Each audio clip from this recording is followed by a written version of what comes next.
from the castle in Germany. Boys, how are we? What's up, Viraj? How are you? I'm incredible. Dude, how's shipping in Germany at this moment in time? I mean, it's great. We're in a castle, which is crazy, right? I mean, we're both right out of high school. And the first thing we did is we decided, like, let's go to this castle because this sounds cool. So, hey, I'm Marius and this is Amir. He's my co-founder. And an intro about myself. I come from the Holy Land. I'm from Israel. I'm half Armenian. I'm Christian in that space, so kind of like all over the place in Israel, hated by everybody. But through that, I learned to be persistent.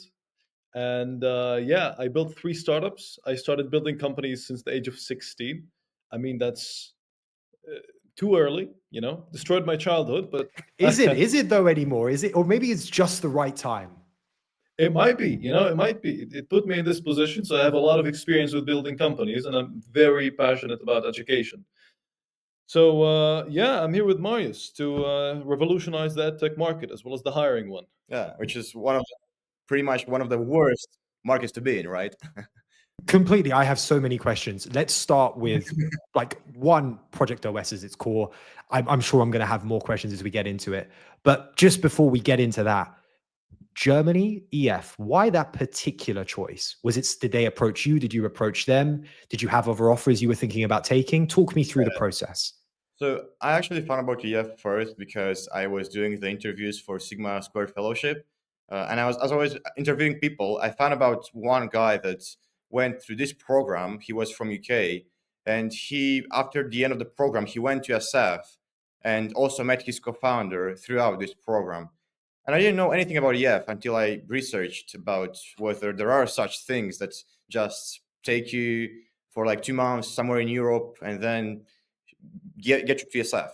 And I found out about EF and I was like, wow, this is interesting. And the castle thing is new. Like the castle program is nothing like they had before. So I was like, I have to get into this. So that's how I ended up here. What was the process like of applying? Did you have to have an idea? Are they looking for incredible individuals like you both are from what I've seen and heard from people? Or is it something else entirely? Yeah. So the process of picking us out, so there was many more people that applied to the castle, but they only picked a select few that they thought they had, the founder spirit, things of the sort. So what they did is this series of hackathons over the last half a year. So they did like the first hackathon in Sweden. It was in January. And then I went to the Zurich one. The reason I went to the hackathon is one of my dad's really good friends is the senior vice president of Apple. His name is Johnny Sruji. And he told me, Amir, look, there's this great company in Europe. You can go check them out, EF. And I'm really good friends with them. And, I can arrange something for you. And I'm like, I don't need your name. I'm going to do it by myself. So I applied by myself. And I went to Zurich. And I actually won the first hackathon there. And because I won the hackathon, they thought I had like this great founding spirit and a great character. So they said to me, Amir, come build in a castle with us for 2 months, and then we'll take you to San Francisco Bay Area. And I was like, why the fuck not? I'm in the middle of my studies back then. I was in Technion. It's basically the Ivy League of Israel, and I'm sitting there like, okay, I'm in fucking Technion, but that's fucking boring. I wanna get out, do something, build something. That's my founding spirit. That's what I've been doing since I was young. And I'm like looking at academic stuff, and I got super bored. So I'm like, okay, I'll go to a fucking castle. I'll build something great, and I'll do it better than everybody. So yeah, that's how I came to be in the castle, and it's been really fun. Building here is it's so much of an adventure. It feels like it's out of a movie, Yeah. It's surreal. Like we're sitting I had here to go and check it out on the web. Like I didn't believe that they were in a castle. I just thought this was like just a program that they were going to run maybe, and the castle was an enticement. Checked in and was like, holy crap, they're actually doing this. Like they're going to put all of these incredible builders as part of these hackathons in one place. Are they giving you access to mentorship and talent externally? And then you just sitting with each other and just shipping product or like refining the idea to MVP stage. Yeah, everybody's sitting and not shipping, not building. We just make fun of them until they start shipping. And also we have a bunch of venture capital firms and people giving us advice. We have the founders of EF talking to us about how to create a better company, how to approach it. And every time we go to a certain direction or pivot or look at things that are in a more clear way, we have a bunch of advisors that come to us and guide us into something better, to ship better, and to actually make the company work, and also to raise a bunch of money. That's the main goal for these guys. So yeah. Absolutely. Tell me about projectOS. We're rethinking how we think about education. Like Yeah. the consensus of that idea, where did that start? How did you both find each other? And then talk me through the vision. So I worked in the educational space for about 4 or even like 5 years as an instructor. I was back in the pandemic. I was a child. I mean, I'm still kind of like a teenager, but the thing is, I wanted to learn things by myself, right?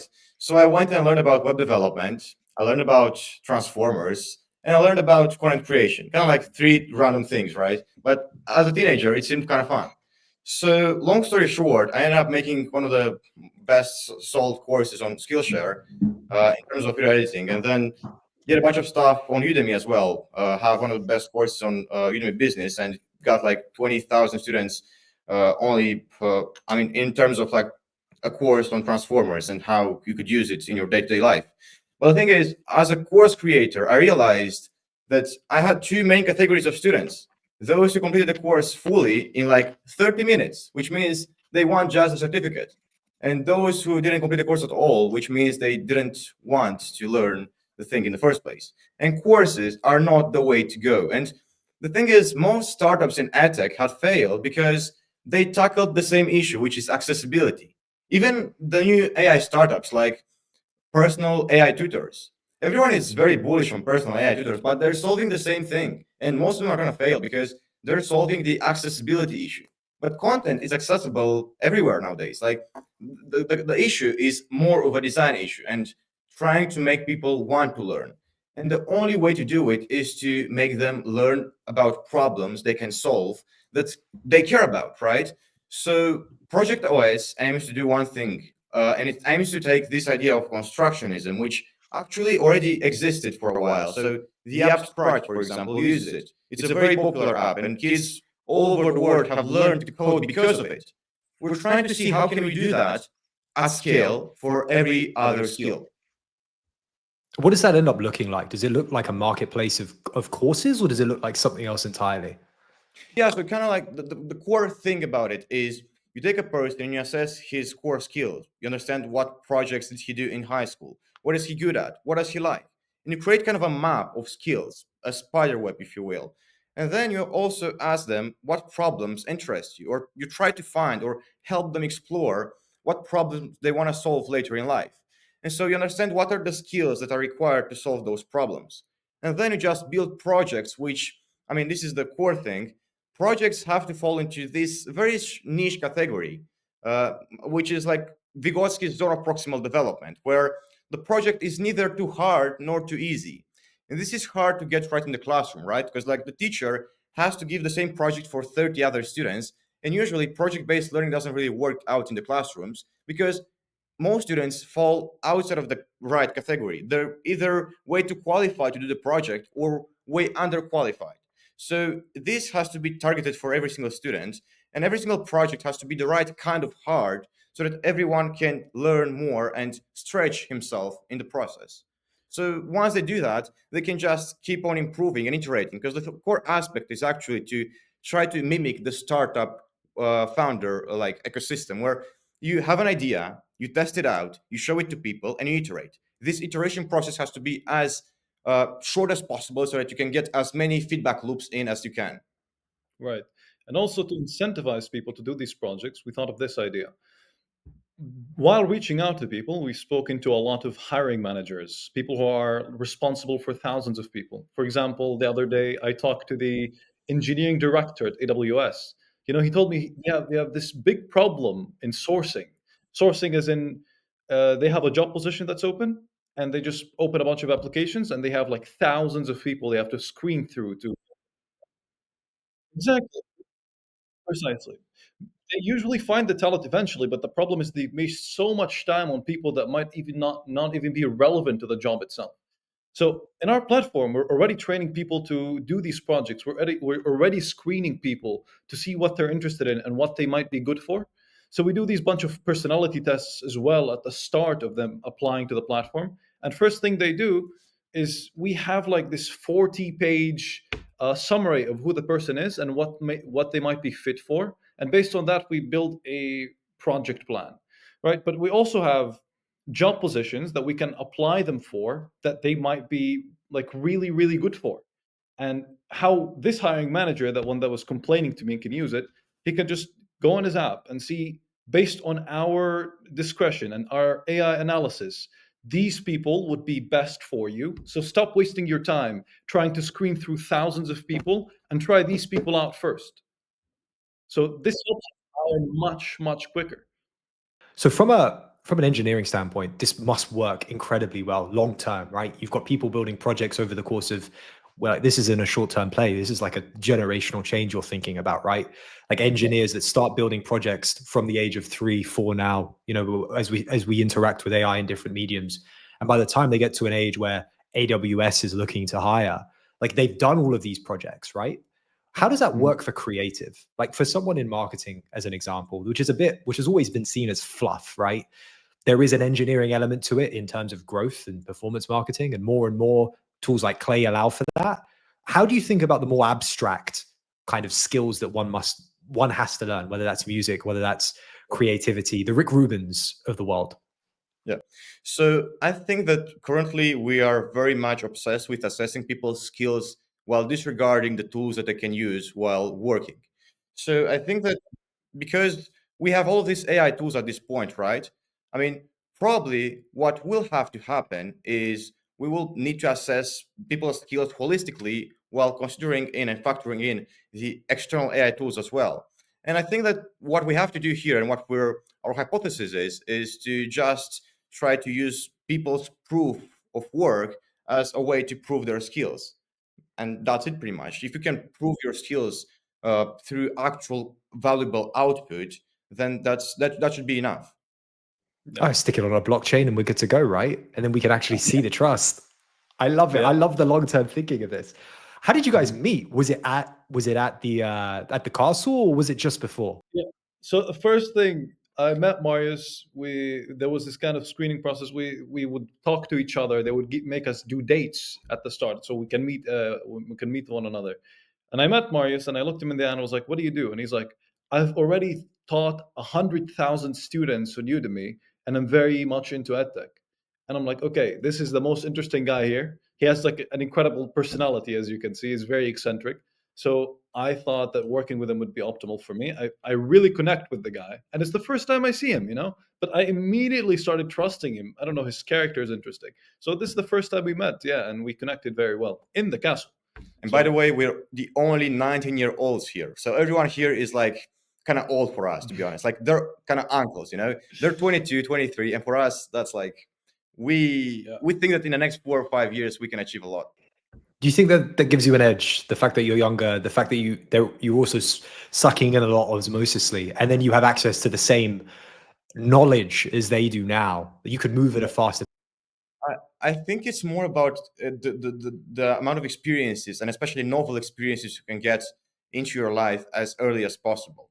Because I was talking with a very, very successful guy literally a few days ago, and he was like, most people have the same set of experiences when they work in specific fields. And what I like to do is to get as many diverse experiences as possible. For example, I was like, literally this year, I climbed my first mountain in Morocco, Toubkal. And I didn't even like actually start the climbing because my guide told me there is this other mountain I'm doing in February, Kilimanjaro. He was like, "Do you want to come?" And I was like, "Yeah, of course." I hadn't even like climbed my first mountain. So like, I love novel experiences, and I think that as a founder, you have to seek them out literally because they offer you this new perspective. And for me in education, for example, I think that most people, especially people that want to start edtech startups, they just start them out with the same assumptions that uh, accessibility is the core issue, or that we have to deliver content in a more engaging way. Like think of most of the edtech startups, even Duolingo, right? So I mean, if you learn a new language, their model is fucked because they have to keep you engaged on the platform, right? Like if you learn a new language, you're deleting the app, and that's it for them. Like you basically their model would be to kind of keep you in the loop on the hamster wheel. So I mean, I don't know. I've explored many spaces, but also I've tried to go deep into education. So I think that one of the core things isn't about trying to get to, I don't know, reach some certain threshold at a certain age. It's more about getting new experiences and having that set of diverse experiences and people, you know. And talking about hamsters, I think most founders these days go into the ventures and things of the sort, and they just go through the same things. They try to raise money. They have this idea that they validated, and they just go through it. And usually, it's not so novel. When you want to do something novel, this is a quote from who is it? Which one? Yeah, it was Steve Jobs. The quote was from Steve Jobs. He said, "If you really want to create a great company, go to Paris and write poetry for 2 years and come back." He looks for these novel experiences that offer you a new perspective on what you're building, a new perspective on the space. Because for the founders today, their company is their everything. But really, the world is much, much more vast than that. And if you can introduce any new aspect, anything novel into it, you will create something great. So we're approaching it from the standpoint that I have many, many experiences in my life. I have one of the richest lives out of these people who are much, much older than me. And I think that that's what gives me an edge. Yeah. That's the alpha that you found in yourselves. And that's only going to compound over the years as you continue to add just knowledge and experiences into that. Put yourself in uncomfortable positions. Talk to me looking forward, right? We're going to get out of the castle. You're going to stay in Europe for a little bit, or maybe just go straight to the valley. Are you excited for that ecosystem over there? Like, are you gearing yourselves up for that? Or are you like, right, we know it's just going to be an intense version of this? Very excited, but I think that one of the things we have to keep in mind is always we kind of like set up an agenda of how we want things to go. But I realized, like, for the past couple of months, actually, the best things came out of me having no predetermined agenda and just playing in a way. You go out and try to experience things, and you have I mean, having a direction is important. You have to know like where you're going to explore and what's the problem space you want to explore, for example. But as a founder, you have to be very versatile. So honestly, I don't have any expectations out of the next few months, but I'm very excited. Right. And I think the general direction that we're going for is we will revolutionize the market, right? That's our first agenda. That's our first thing that we're looking for. And to do that, to make this a reality, we have a bunch of plans, but mostly we're leaving it for the flow.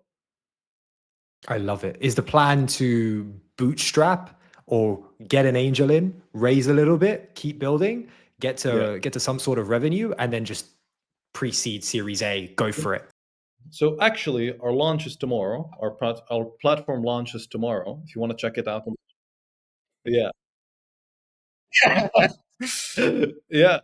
So it's great stuff. We're already building. We're already like creating a good-looking platform that has a bunch of features. But the most difficult part about this is we want to connect the companies with the job seekers, with the people who build projects, and it's kind of an impossibility because how we incentivize people to go on the platform is that we'll get you a job based on who you are, and then how we incentivize company to get on it is we'll get you people. Right. So the prerequisite for people to get on is companies, and the prerequisite for companies to get on is people. So we need to have some sort of pilot that makes things more comfortable for the job seekers without company being on the platform first. Yeah. Right. So what we're doing is creating this platform that makes you more hireable, gives you a better chance of getting hired. So it builds you a CV, builds you a personal portfolio, checks out who you are, tells you what to apply to, and things of the sort. And based on the data pool, based on the liquidity of these people that we created, companies will want to join in to have a better chance of finding people for their job positions. Yeah. So we're already building. Yeah, I mean, long story short is we're trying to build the community before we can go and cater to businesses, because it's the usual chicken and egg problem, right? So we thought that this would be a good way to test things out. But the thing is, we have a very big bias to shipping. Like, we don't care. Every single week, we will ship something. So if something doesn't work out, we just ship something new the next week. And we actually have been talking to all sorts of people from B2B, B2C, and B2G. We've been catering to everyone. And I mean, we're right now in the shipping phase, and we don't have a set view on how things will perform. We will just adapt based on the outputs and how things are going to go. Yeah, right. And I think a great advantage for us is we have a number of advisors that have built companies before, managed people before, and know the problem deeply enough to understand what we should do next. So mostly I think you about it. guys are in an incredible position, and especially surrounded by this great group of advisors. Talk to me about internally yourselves. You mentioned jobs. Obviously you're getting mentorship from the founders of EF. Like, who else do you look to? I think there are certain founders end up finding archetypes and people they love, whether that's an Elon, whether that's a Bezos, whether that's a Zuck. Who do you look to and go, I like the way they think. I like the type of company they've built, and they've solved a similar problem down the line, or a hard problem down the line. Are there any ones that come to mind? It's a very good question. I think for me, the person I look up to most are people who are visionaries, are people who don't give a fuck about what's going on and they want to change the world according to what they have in their head, right? Because everything in the world, this is long story short, it's Steve Jobs. Everything in the world is constructed by people. Everything that we know was constructed by a bunch of people. It's just not reality. It's a reality that people created over time. And how you can do it, how you can create reality by yourself, is have this great, great vision that goes forward years and years on end, and put all of your energy into making it a reality. So how that proceeds is, I mean, when you see it in your head and you have it, you keep talking. Can't put it into words. Sorry. No, I mean, I agree with Amir a lot, because, like, to some extent, it's hard to describe why you believe some of the things you believe. But it's being said that as a VC, you bet on founders, and as a founder, you bet on the future, right? And I mean, for myself, I guess the person I look up to isn't really a tech founder, but it's Phil Knight, the founder of Nike, because he made a company in one of the uh, spaces where there were already big players in. He was able to penetrate that space, first of all. Second of all, he built it after a various set of very different experiences as he traveled the world. And I don't know, it feels like one of the most persistent founders I read about. So yeah, I think that he was a visionary, and he definitely uh, made something in a space which was considered to already be way too competitive, which is kind of what we're trying to do. We're trying to go and I mean, we're trying to build a better future. We're not necessarily competing here with the big players yet. Definitely not. We're trying to help students at this point, but we think that in the future, where the future of work is going to change, the future of education will normally follow. And yeah, that's about it. Let me clarify about what I was saying before. Sorry, I paused. Uh, it was more about Steve Jobs as a person. He was a very, very mean person. In private, um, my one of my friends knew him. He's the same guy that's our advisor. He told me that he would say, "I don't give a shit what the consumers want. I don't care what this old lady thinks about tech. I don't care about it at all. I will tell them what they want. I will show them what they want." And that's the attitude we have to have. For me, the hiring process and the hiring system is completely broken and it's completely destroyed and counterintuitive to how hiring should be. So that's what we're trying to make. We're trying to make it more comfortable and telling the people what they should want from a hiring system. From the way that I hear it, you guys don't speak in the present, you speak in the future. And it's incredible that you have this vision for education. And I'm looking forward to like joining you along the way and helping you document this process. It's going to be so fun hearing like how you're quite literally revolutionizing technology for education and hiring in the process. It feels like there is a market here for not just connecting people to jobs. It's larger. You're thinking bigger than that. It's almost like an operating system for talent, almost in education. It's projectOS. Where can they find you? On LinkedIn and on X, but primarily on LinkedIn. I think that both of us are going to try to be more active, because we also have to build that community and build that trust. Because education, actually, one of the hardest things I learned about education is, especially as an instructor, when I was like, the hardest thing was to build trust. People have to trust you enough to believe that you can actually help them, and you have to show proof that you can actually help people. So we're trying to build up that proof. We're trying to actually help people get jobs, get better. I think this is incredible, gents.